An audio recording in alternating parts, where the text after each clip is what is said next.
Hello? Hello? Okay, sorry about that.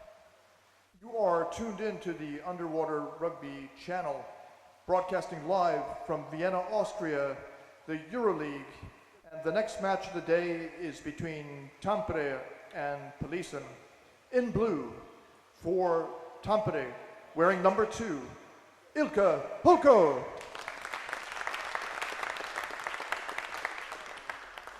Number 3, Olli Korhonen. Number 5, Seppo Antula. Number 8, Rihu Rantamaki. Number 9, Antti Vattara.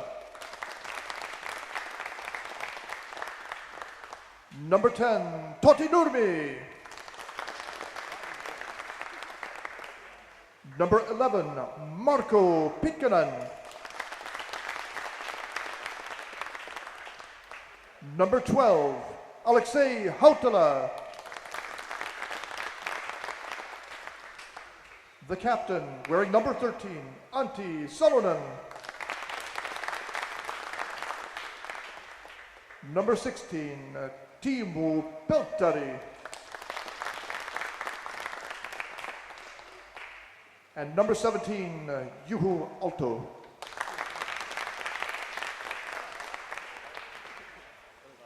On the opposite side of the pool, wearing white, for Polisen, number 1, Petter Aronsson. Number 2, Rickard Lindqvist. Number 3, Robin van Triet.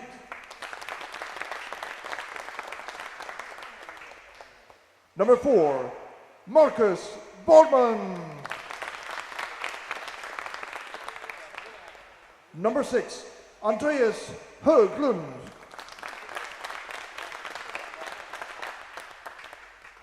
Number 7, Mattias Dahl. Number 9, Roger Lund. Number 10, Petter Ekman.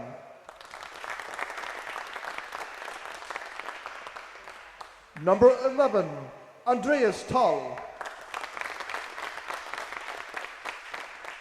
Number 15, Zacharias Lauberry.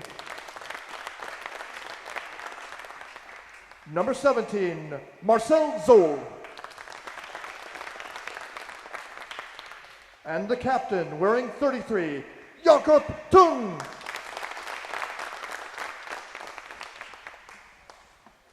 The referees this match, on deck, the head referee, Kaiser Lindman. And in the water, Robert Glock and Tommy Jensen.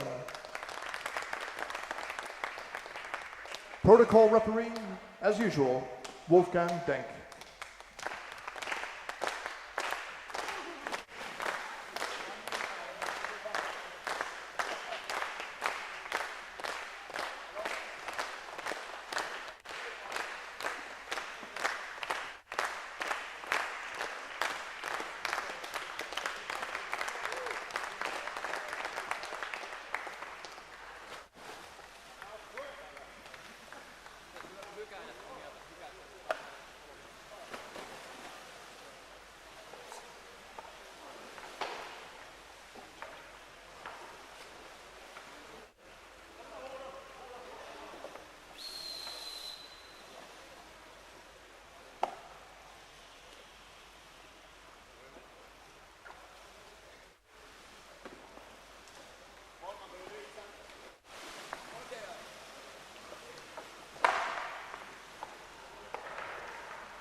We're back again, and I'm joined this time by Jan Kinderman. And Jan was pointing out that because I live in Stockholm and I know all the police and players, that he says that you could tell from the inflection of my voice that I'm emotionally connected to them and know them better. Of course I do play with them, so I have been beaten up by the police and guys quite a bit. And for a club player, it makes a big difference to play against more elite players because the tempo of the game is much higher, and you start to play better when you're forced to play faster. And what does that mean, playing faster? It means thinking faster and being more aware of what's going on. In fact, since you know you're going to get hit immediately, then that means mentally you're saying, if I get the ball, I have to start making the right decision immediately. It's not like when you're playing in club training where you say, okay, now I'm going to maybe do this, maybe do that. No, you have to do the right thing quickly. And the difference between right and wrong is milliseconds. It's less than a second, really. Yeah, totally. On this level, especially, you can feel the difference between a player who's used to the speed of the game and who will just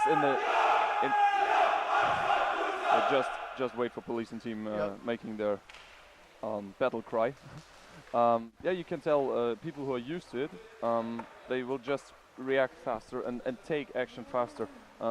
Even if you're a really good player, but you're always training in a training which is sort of slow, then you can see that those players, even though they're really good, they tend to take the ball and wait for a second and watch and try to think about what they're going to do.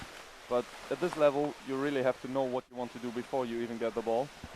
Or if you don't know what to do, you just react and do the right thing that you're used to do. So it's really, it really makes a difference playing on and training on a really high level in terms of speed and energy. Yes, and there's no difference between the men's or the women's games in this respect. Everybody who's thinking faster has a big advantage. Yeah. So that's one of the interesting things about underwater rugby is people talk about the mental chess element of it. That the people are thinking, and I know, for example, it's really fantastic to see when a player gets the ball on the bottom, and instead of going straight to the goal, which everybody knows you're going to do, they go up in a bow, up to the surface, take 2 breaths, they never stop, and then they dive straight down above the goal. The goalkeeper's not ready, so they knew that they could do that, and it's programmed into them. Here we go. All right, the action has started. Let's see who wins the first ball. That was, is that Juho Aalto who went for the ball? No, that's Juho Aalto who got it. Yeah. Juho Aalto has the ball now, and Polisen in Marcus Warnman picked it up back again. And Matthias Dahl trying to move it forward. So who do you favor in this match? Well, it's difficult to say. I think I have to favor Tampere slightly, although here the defense was entirely missing. And could they... Wow, that was really close. That was really close. That was Andreas Högland who had a really good chance because by some accident there was no defender. It was not. It was just a mistake by the defense because they must have had a little misunderstanding about who went down. Because they have not been tricked or Högland with the ball again. Or worked away or something. So it's Högland again, and now Polisen tries to find their rhythm and tries to find an opening. Högland is an interesting player to watch. He really likes to move around the goal and to find some kind of solution to ripping away the defense. He was being clinched. He tried to start an attack because he saw that Peter Ronsson was waiting there. Waiting next to the goal, and also a second player.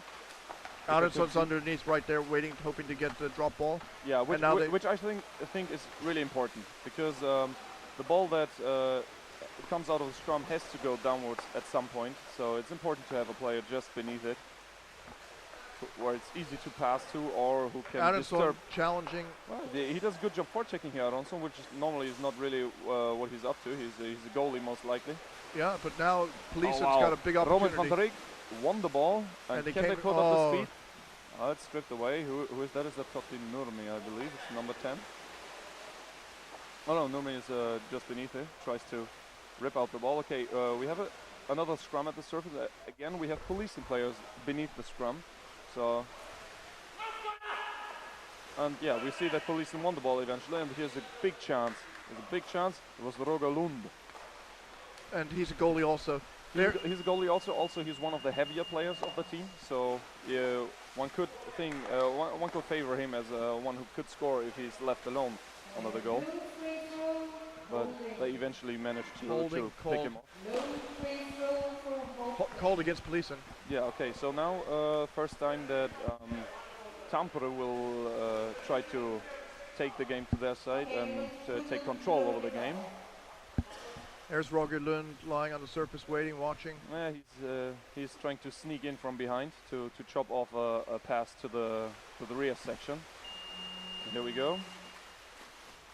And you see, that was really interesting. So we had Marco Pitkanen who had the ball for the free throw, and he wanted to play fast. He really searched for a free player on the water. He couldn't see anyone. And so he was forced to just hand the ball over to, I think it was Olli Korhonen. Wow. Meanwhile, we have Juha who really put up a big effort here, but eventually Jakob Thun, as a forechecker, jumped in to help out his defense and stripped it away. Whereas Warman plays a bad pass here, and we have Rentamaki with the ball. So Rentamaki is interesting because yesterday Tampere played without him. So now Tampere actually is with 11 players.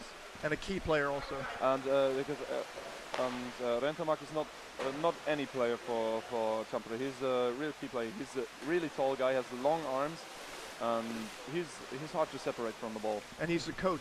Yeah, he's one of the coaches, one of the thinking players in the team.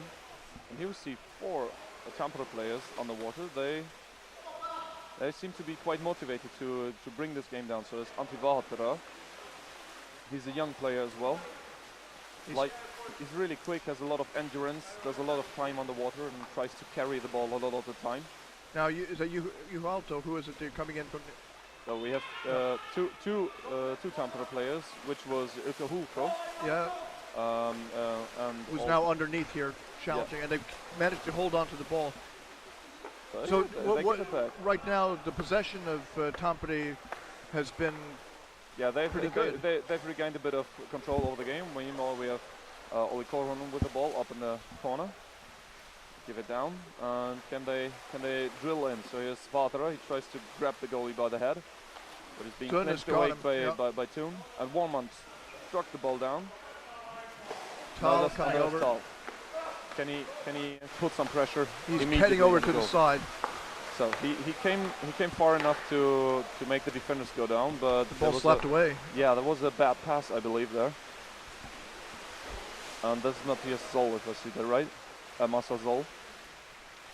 And Marcel Zoll went into the fetal position to hold on the ball. He's a smaller guy, so I can understand that. But in Polisen, they will always yell at you if you're doing stuff like that. So there you see Rentamaki in the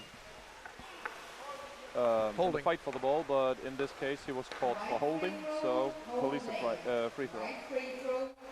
So until now, I have to say that the game is pretty open. We had a little phase where Polisen was in possession, then the same went over to Tampere.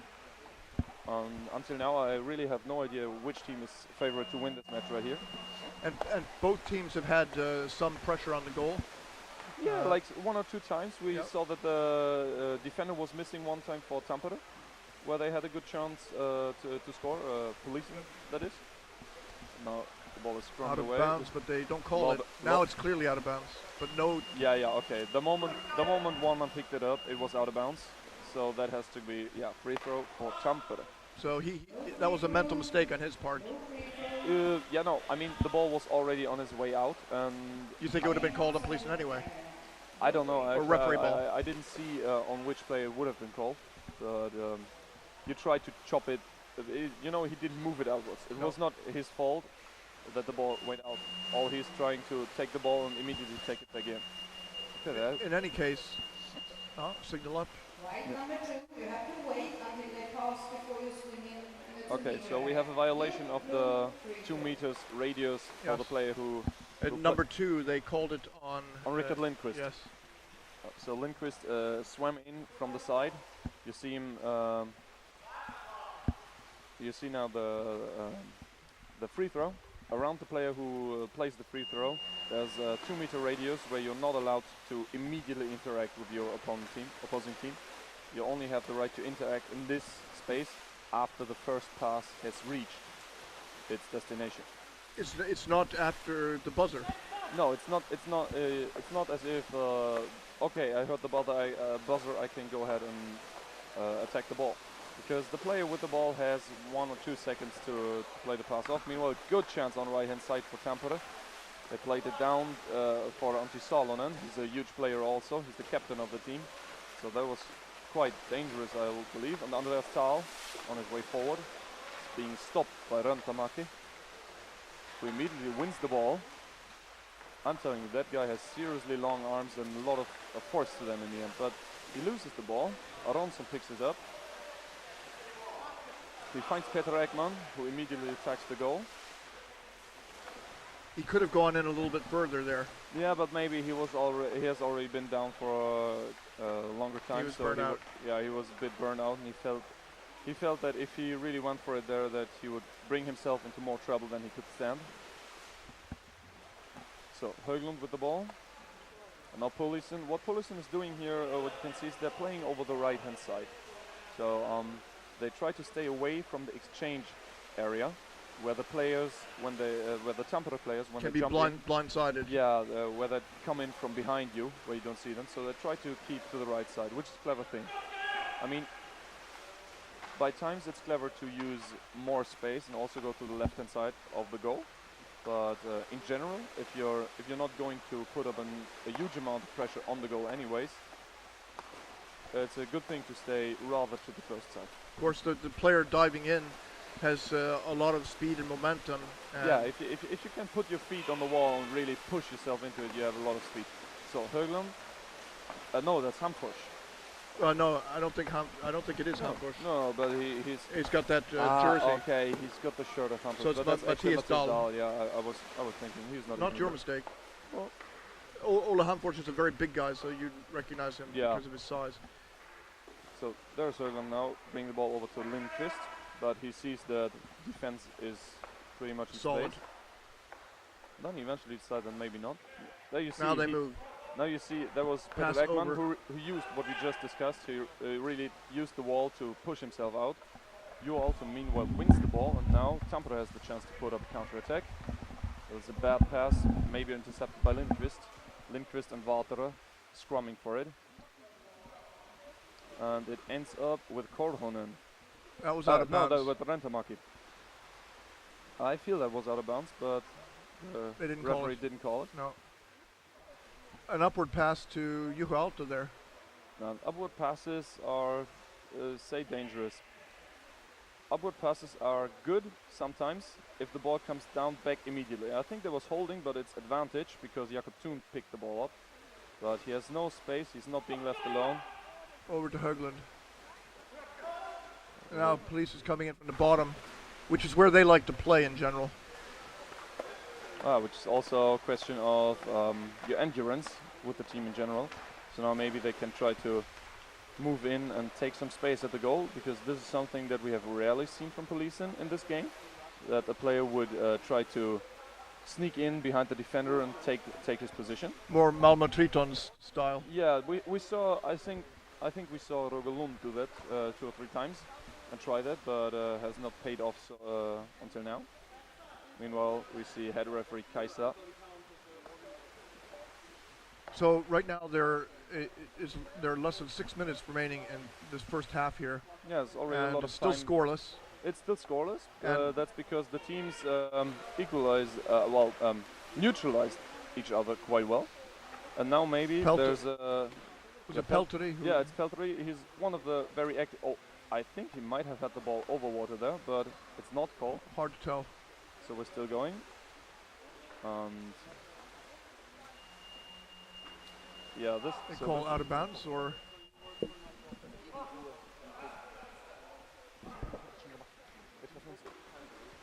No, ich glaube nicht. Ich habe den Jufi gefragt. So, we have a blue timeout. Timeout and called. Once that starts, we will have a blue free throw. By Tampere. Blue timeout. Blue timeout. So Tampere will try to set up their tactics now. What kind of possibilities do you see in some set play? I mean, we do have kind of a stalemate in the sense that neither team is really able to constantly produce good chances. So we have had 2-3 occasional half chances, but no real consistent danger. And I believe that Tampere is now maybe preparing one all prepared game set. Well, actually, I think they're just breathing by the looks of them. That's maybe sometimes the most important thing. Yeah. Sometimes you see teams who really prepare an accurate plan for 6 players who each know what which one is going to do. So you're going to try sneaking behind the goalie. You're trying to go there. You have the first pass. You move there, and they try to have a fixed, a prepared. A set play. Set play of 2, 3, 4 passes. Sort of maybe. like American football. Yeah, a bit. Which is obviously difficult in underwater rugby because normally you can't.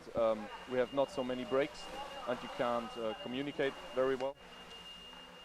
So, but this can be a tactical thing that a team could prepare just for situations like this, where you have kind of a stalemate and you really need something special. But you do that with the coaching that you do.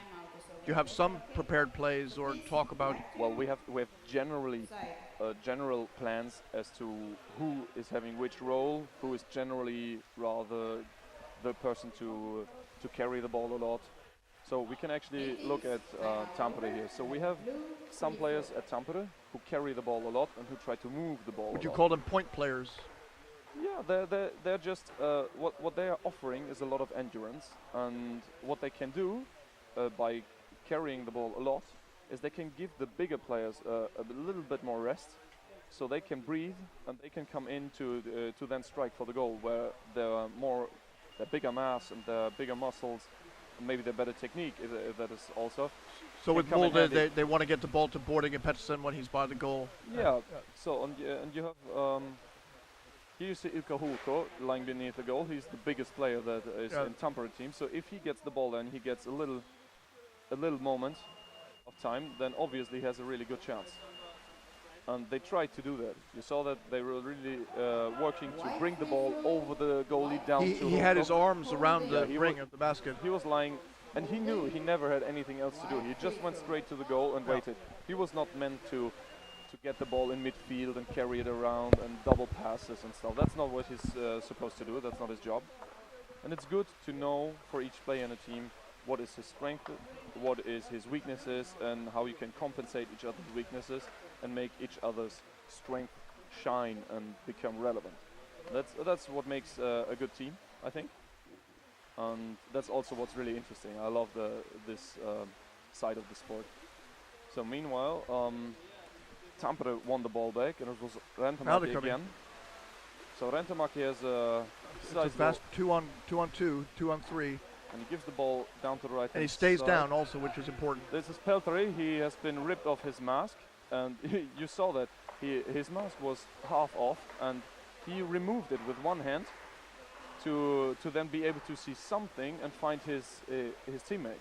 So he kept his eyes open, just removed his mask that was sitting across his face, so he couldn't see anything. He removed it to be able to see a little bit, and then Marcus played the Borman pass. passes over, but it's picked off. And I'm telling you, Rentamaki is so important in this situation. He's picking up so many balls in midfield with his long arms. He's not aggressively attacking the first player and really going for him. He's rather staying. There he is, right there. Yeah, and he's rather staying in. He's trying to stay in front of you.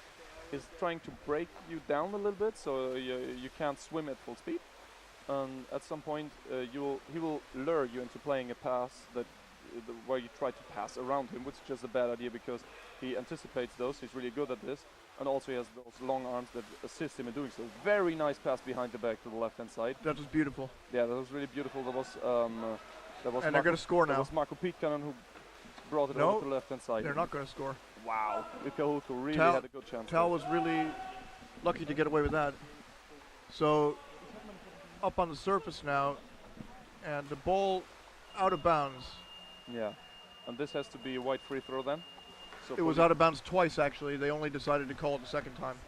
But the referees don't want to break the play up too much, so they let it go sometimes.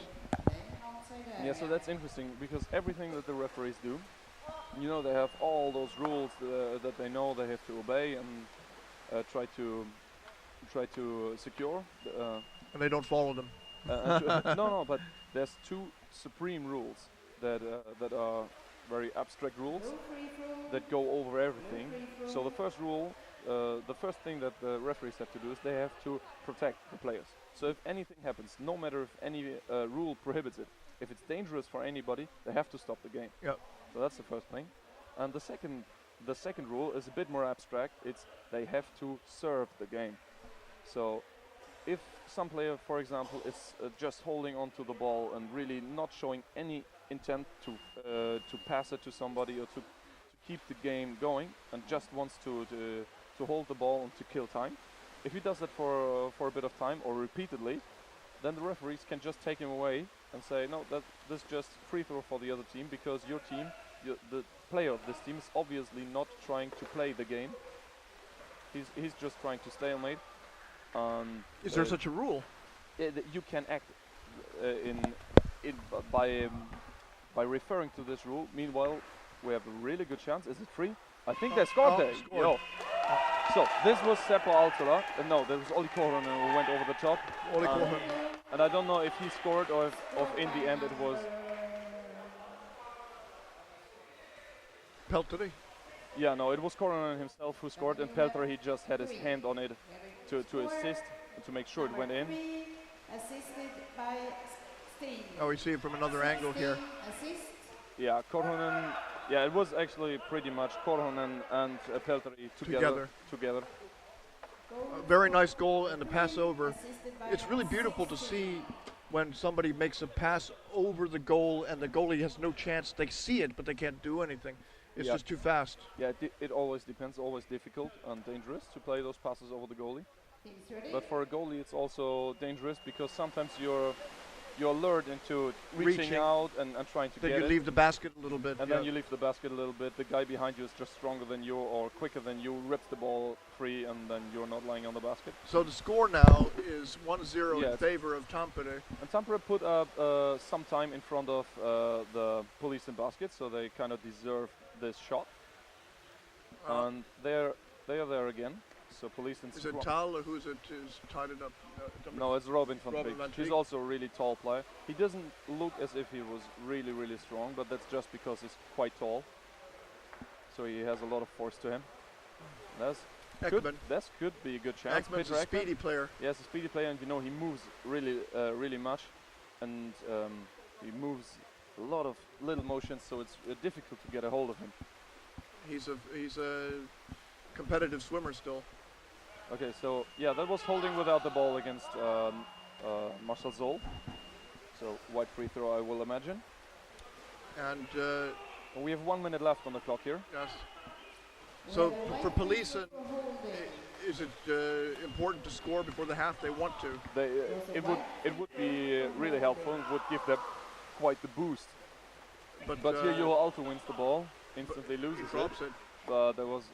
Fortunately for Tampere, there was no Polisen player beneath. Was that Höglund or no? Who was it? Yeah, that was Höglund there, and he gave it over to Dahl, which is Dahl, and then Peter Ekman has a little bit of a chance. No, he's tied up, away. falling down. But still, defender came in slowly. Polisen has got a nice attack on. Yeah, but they can't get to the goalie. Yeah, but Korhonen is in the way. The back was. And now they took the ball away to the wall again. This seems rough what they're doing. Less than half a minute left. Yeah. In the half here. Well, we had everybody scrumming and fighting for the ball and going to the surface, and eventually dropped down. There was nobody down there. Oh. Now we have good counter-attack. This is Totti Nurmi. We saw him score an awesome counter-attack goal, and he does it again.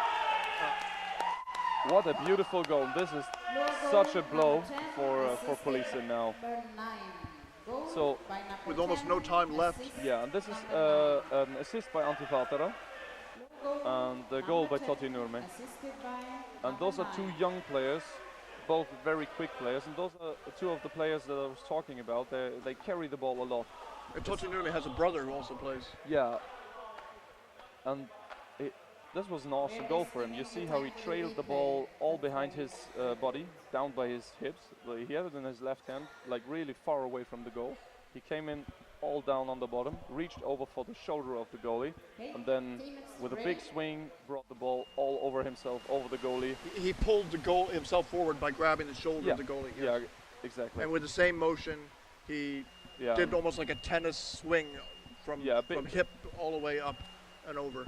And that's it's a good thing in this way that the ball moves very quickly once you start the big swing, and you have a lot of power. So if any defender would eventually get his hand just in over the basket when you want to slam it in, well, you just slam it in because you have a lot of Yes. a lot of momentum. Whereas if the ball is up front and you just have a little way to accelerate, it's sometimes The hand can less block. easy. Yeah, it's easier to defend with a single hand coming in from the side. The downside obviously is he held the ball all behind his body. So if forechecker of Polisen would have happened to be there and come from behind, he would have been able to sneak the ball out with basically no effort at all because the ball was all open behind him. So he did this because he was positive that he has been so quick in the counterattack that there was going to be no forechecker behind him. His swimming was faster than average here. Yeah, he's you know, when you're a young player, that's mostly what you can offer. When you're a young player and you play with the rugby teams where you have those heavy guys that can weigh up to 100 kilos and have a lot of force, you can't compete on the level of force, but you can compete on the level of speed, and above all, you can compete with the heavy guys on the level of endurance and just the effective time that you spend underwater. Okay, highlights. We'll go for the highlights.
back again, and it's the second half.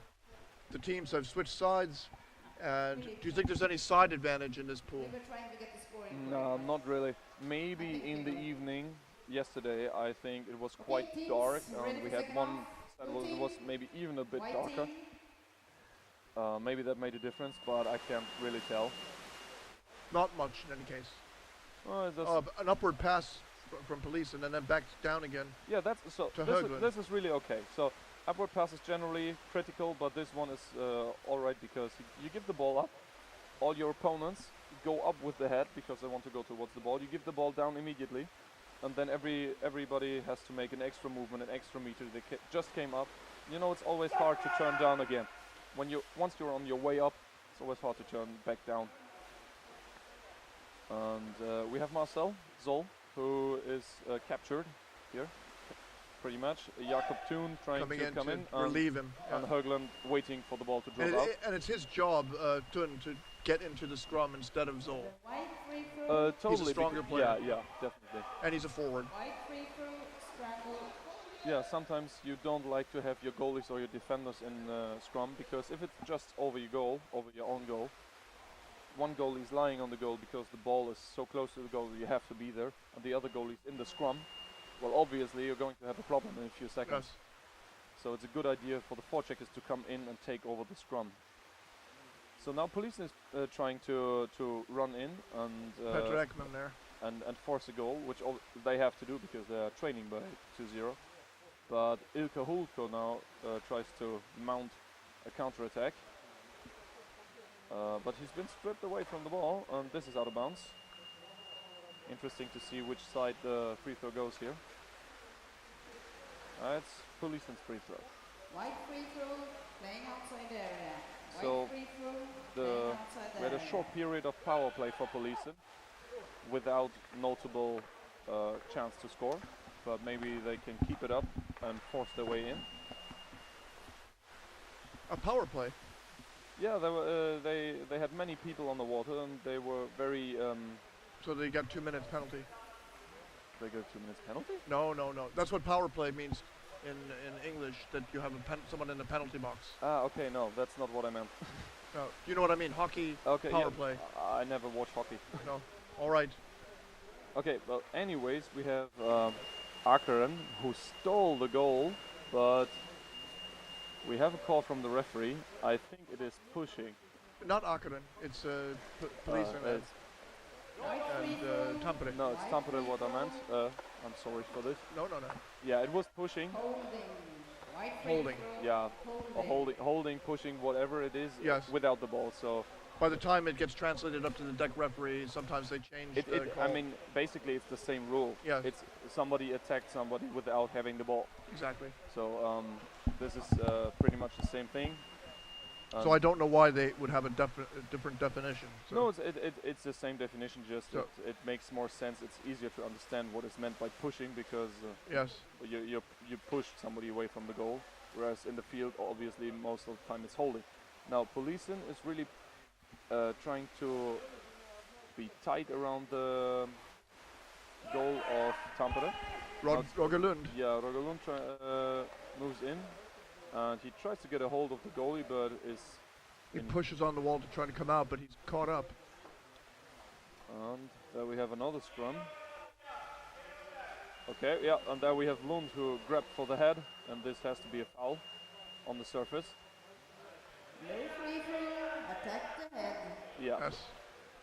So maybe there was a little bit of No free throw. He was stressed in yeah, that he situation. was stressed, and maybe some of the players from Tampere poked him a little bit.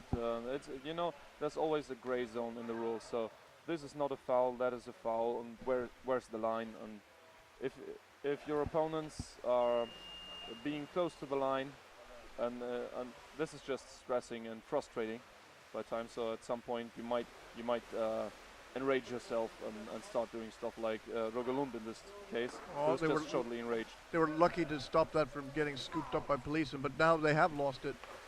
So And Polisen has an opportunity. Can you bring it to the middle to Roman van Tricht? No, they have to play it slowly. But I think it's pretty impressive. We have a lot of players underwater in this game. So sometimes you will have games where by times you have only one player of a team underwater and the team is holding the ball on the surface. And in this game, both teams really make an effort to keep the ball underwater. Wow, I didn't feel like this was going to be a good chance, but they eventually managed to score. Let's listen to who they say scored. White goal scored by? I think that was Peter Ransson then, or Jakob. Do we have an assistant? Who scored? Who scored it? Assist by number 33 and scored by number 6. It has to be Högland, yeah, that's what I thought. So Peter Ransson was just on the left side, couldn't score it on his own, and then Thun and Högland came in to push it in together. They had a very deep attack there with 3 players or 4. Yeah, they forced their way in on the right hand side, and as they have been 3 players, so there was Aransson who came in from the right side, so his body took the place on the right side of the goal, and the other 2 players, so Thun and Högland, they came in behind him and made it impossible for defenders to get to them. them. They screened out everybody. Yeah, so Aransson, after having tried to score the goal himself, he still acted as a screen passively and gave his teammates the opportunity to push this one through. So wow, that was a bit unexpected, because in general the game was more on the side of Tampere at this point. Well, now it's another an open game again. We are Polisen is trailing by 1 goal to 2. So it's Korhonen with the ball. Korhonen is interestingly, he's huge, but you don't really see it when you watch him play here. But once you play against him, you will feel, wow, he has got enormously long arms. Lauberg. Yeah. He's tracked all the way over, and Olli Korhonen, in this case, blocking the way. He's trying not to win the ball, but he was trying to stay in. Scored. No. It fell by the side. No, the ball was is still right by the goal, right by the side. And can they score here? As I said, an enormous amount of players on the water. You have like 4 or 5 people of each team on the water for quite a period of time. That's really an excellent attempt there by Polisen, but they were unable to seal the deal and put the ball in the basket. And now Juho also has the ball. Can he find some open space to push the ball forward? He goes out all to the right hand side, gets messed up with the cable of the referee. Oh. And there's Antti Salonen. He's stopped right in the midfield there. Oh, they've got nobody down. There's no defender there, and he tries to push the goalie off. Yeah, he tried to push the goalie. The goal is coming in from the other side now, so they survived that. Yeah, but now there's another attempt at the head side, and now in the back. Brought it over to the left hand side, but now he's being clinched from above, and I think they should get the ball safe here. Yeah, they do. You know, at this point, Robin van Trink's got it. He is trying and Juho Aalto's taken it away. Aalto stripped it out, and now Aronsson's got it. And now actually there was a little moment where Tampere had only 1 player on the water, so Aalto won the ball back, but afterwards there was no good option. So now Peter Eggman, he was being held by the Finn there, but only a short moment, and the referee decided that it was still his advantage, so they didn't stop it. But the referee should have had an eye on who was that, who grabbed him by the fin there, and have a really good look at if he does it again. So Eggman tries to get the ball, but Tampere defenders are in spot. And now Peltari has the ball. This game is very open now. The feeling that we're getting is that both sides think they can win. Yeah, both sides are playing really offensively and want to force through a goal and risk of being scored against at the same time. And there are just under 9 minutes remaining in the game, so there's plenty of time for... Plenty of time, and there's Olli Korhonen again. He's being clinched away by Jakob Thun, if I saw that right. Yeah, Korhonen's a very big guy, strong. Yeah. Okay, now let's see if any team can gain advantage in this. Now this is really, there's some amount of chaos in this match now. Yes. And it's really some teams can use Oh, this. they missed that pass, and Well, it's, that was a risky pass with no need to play a risky pass. and the person who picked that off was Antti Vahtera. Vahtera. Vahtera is one of the few Finnish words that I know. It means maple. Okay, That's yeah. and you happen to know that because Yeah, because I know him, okay, he told you. Yeah, he my told name, me he's Mr. Maple. Mr. Maple. That sounds funny. Funnier than he would like, I assume. Well, I'm sure there is a last name Maple in English as well. Sure. Vahtera. Okay, let's see where the game goes from here. It's free throw for Tampere. Tampere, and the ball stays close to Just the, to the bottom. surface. They catch it before it hits. And they come in. It's Antti Salonen. Salonen also a very imposing player, but he was pretty alone in this case. He tries to still Marcus bring the Warren ball pushing down. him up. Yeah. Okay, and we have Totti Nurmi on the left hand side. Can Rantamäki bring the ball down to left? He can. Can he score there? I think, wow, that was really close. It's not gone in. That was tough test for very Polisen. very good effort by Tampere, but now Polisen's on the Polisen countering. Polisen is in the position where they have to score, so let's see if Rickard Lindqvist Lindqvist. to Lauber. Lauber. He's got the goalie's back. The goalie comes down. But yeah, it was a short one-on-one. Can he bring the ball all over? There's 4 Tampere players all around him. The wrong time to switch camera views. And they're Okay, coming the in ball from is just above over now. the goal. Wow, there was no goalie, I believe, for a short period. He tried to power the ball through a hole, and it just couldn't get it. Now it's clinched and being dragged away. Okay, we have Peter Eggman on the Over right to side. Warman. He gets the He's got it. pass. Oh, Oh. close. And Hulk just came in to save him, but now he couldn't stay there. Oh, they've got the back of the goalie, There was and the goalie's off. Yeah, there was no defender. The goalie defended really well, but also And now Forchecker came in to help him. The ball's up above the goal, but chaos really, and a Yeah. good opportunity. Police has got to be frustrated now. They feel like they should have scored. Yeah, totally. Chaotic games like this, intense matches like this, it's really not everybody's style. Also, these style of games occur more often in small pools. The smaller the pool, the more chaotic it gets. And then if you can master the chaos, then this is good for you. This is a fairly deep pool, though. This is 4.5 meters deep, someone told me. You're fairly deep. Ekman over, and the ball's drifted Okay. up, hits the bottom.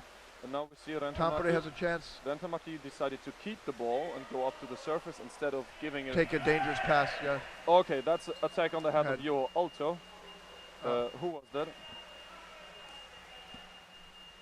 I think that should get 2 minutes myself. Yeah, that was pretty rough. Number 7, 2 minutes, attacking the head. Yeah, and Blue free throw. and this is White Matthias 7, Dahl, 2 minutes, attacking the head.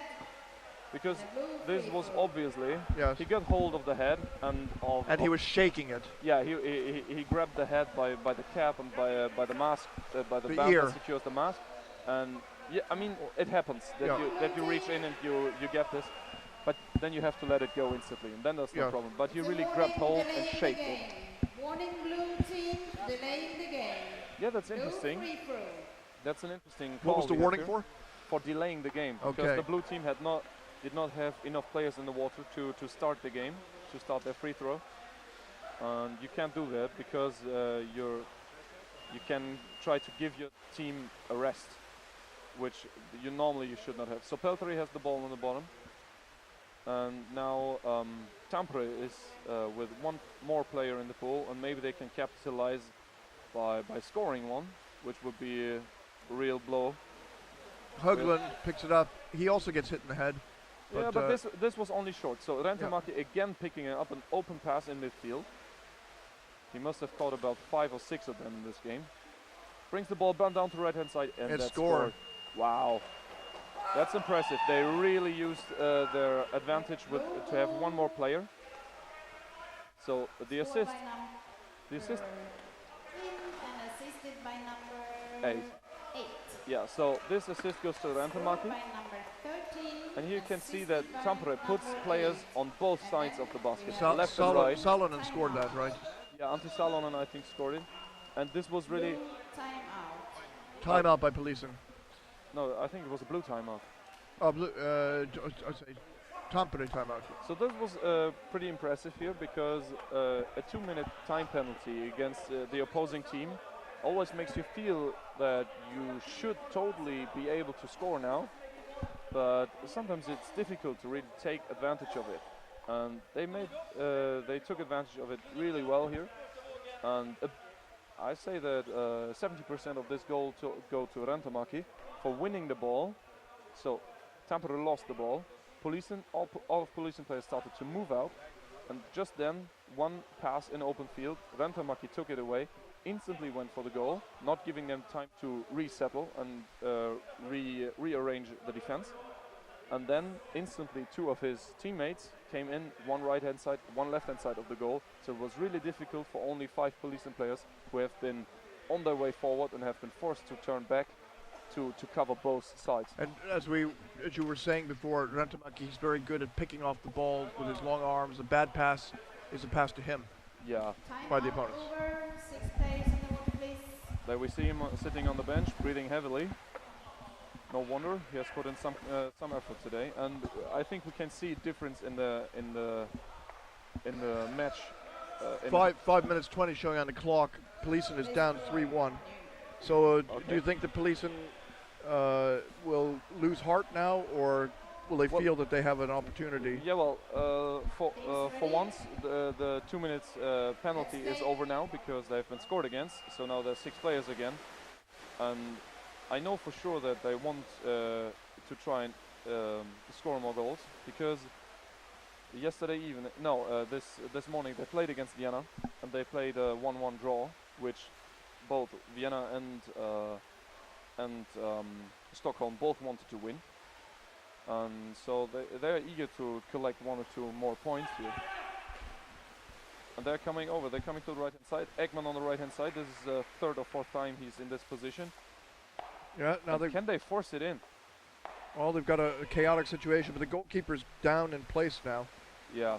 And so they worked the defender away, so they've been closer to the goal than the defender, but the defender could reach in from behind with long arms and strong hands and somehow keep them from scoring. Andreas Tall forechecking, and they dropped the ball, but still they hold it.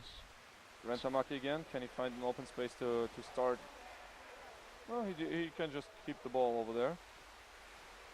Now we have Pitkanen trying to accelerate. Behind the back pass, out of bounds, but they don't get called for it. It was close. So Tati Nurmi with the ball on the surface. Yeah. He moves it a lot. You see the ball in his left arm. His elbow is going all the time. Yeah, a little bit. Now let's see if they can. You're coming in from above. So it seems as if Tampere wants to really seal the deal on this A little game. under 4 minutes remaining. Yeah. Polisen needs to score And in that's order Warman with a quick counter-attack. It's a 2-on-2 situation.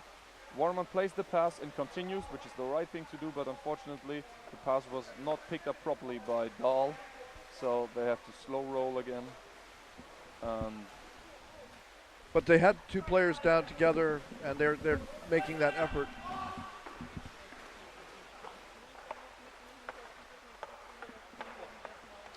Right now, Polisen has lost the ball. Tampere streaking back to the other side. Vantera. And now over to Juho Alto, who goes up to the top and moves forward. Okay, and the goal was open. He tries to bring it through to the other side. Was defended by Robin van Tricht, who was down under the goal. Didn't let the pass happen.